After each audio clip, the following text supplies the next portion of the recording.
Two companies have been visiting Bangladesh over the past years. Now they're ready to come up with a proposal to the government, 1.3 billion. First 500 megawatts. Bangladeshis are hungry for knowledge and technology.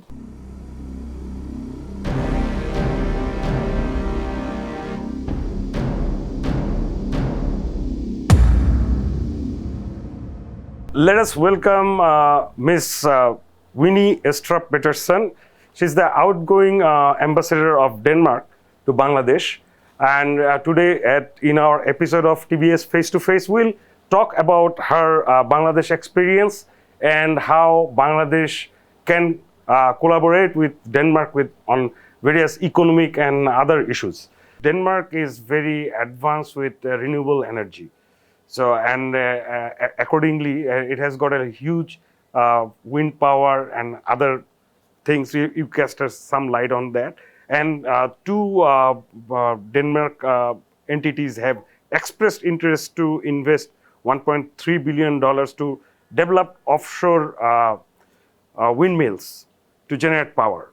So, shed us some light on this technology, how Denmark is doing this. Is this a major?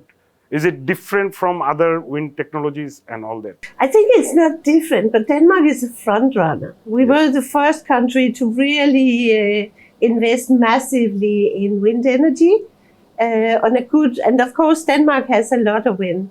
Yeah. So we have had wind energy for many, many years. If you fly into our capital, Copenhagen, you will see a windmill park just outside the airport.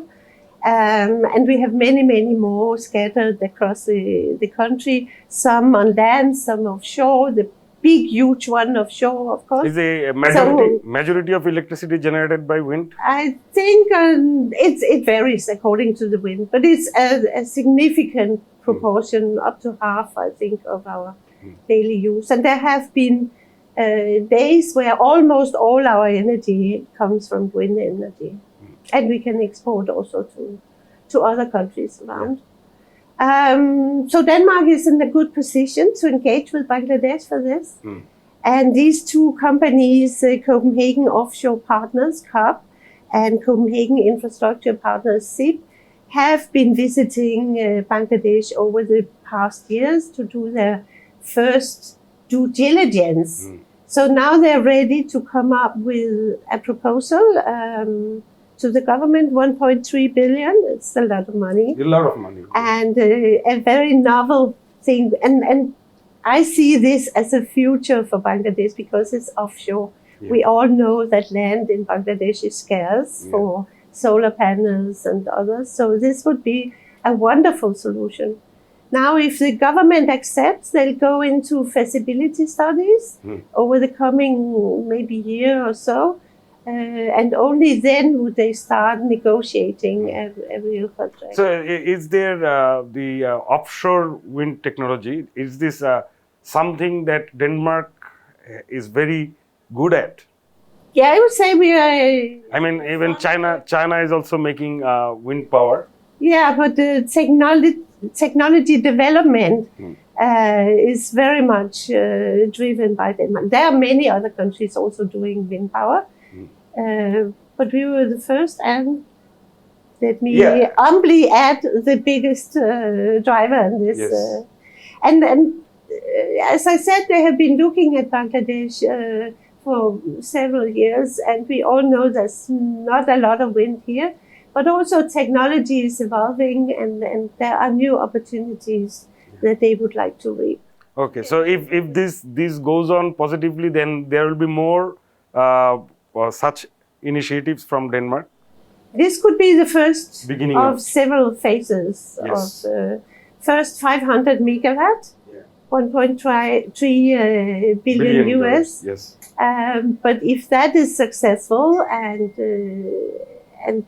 the government so wishes, it could be the beginning of something more. Okay. We saw in news that you have invited Bangladesh to join in a coalition of Denmark and Costa Rica. It's about getting rid of oil and gas-based energy.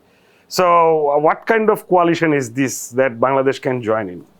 It's called BOGA, Boga. Beyond Oil and Gas Alliance, that Denmark and Costa Rica have started, and we have invited Bangladesh to join. It's part of the efforts of minimizing carbon emissions, Yes. from carbon and fossil fuels. Very important. We want to create a coalition of the willing and see how we can take the next step. Does this Boga have other members? Yeah, it has a number of important countries. There are kind of three categories. So there are countries that are members, but there are also friends of Boga who would support it. So the goal is to gradually phase out from our dependency for oil and gas. Yes. That is so important. All over the globe nowadays, just these days, this month, and also in Bangladesh, we experience record heat waves. Yes. Dry periods or excessive rains and flooding. I know you are used to flooding in Bangladesh, but it is more is stronger and more frequent also in this country, and it already costs quite a lot on in the economy, the losses due to weather phenomena every year. So very important and it's high time that we can reduce emissions. So what can Denmark send to Bangladesh other than wind power technology? Because Denmark has really moved to another kind of realm in terms of its economic and other powers. But Bangladesh is very keen on know-how and technology. And Denmark is in a good position to provide that, be it within the green transition, clean water, cleaning wastewater, that kind of technology. And Danish companies can bring that to Bangladesh in cooperation with local companies, with Bangladeshi companies, in joint ventures. We all see gradual switching to green technology worldwide.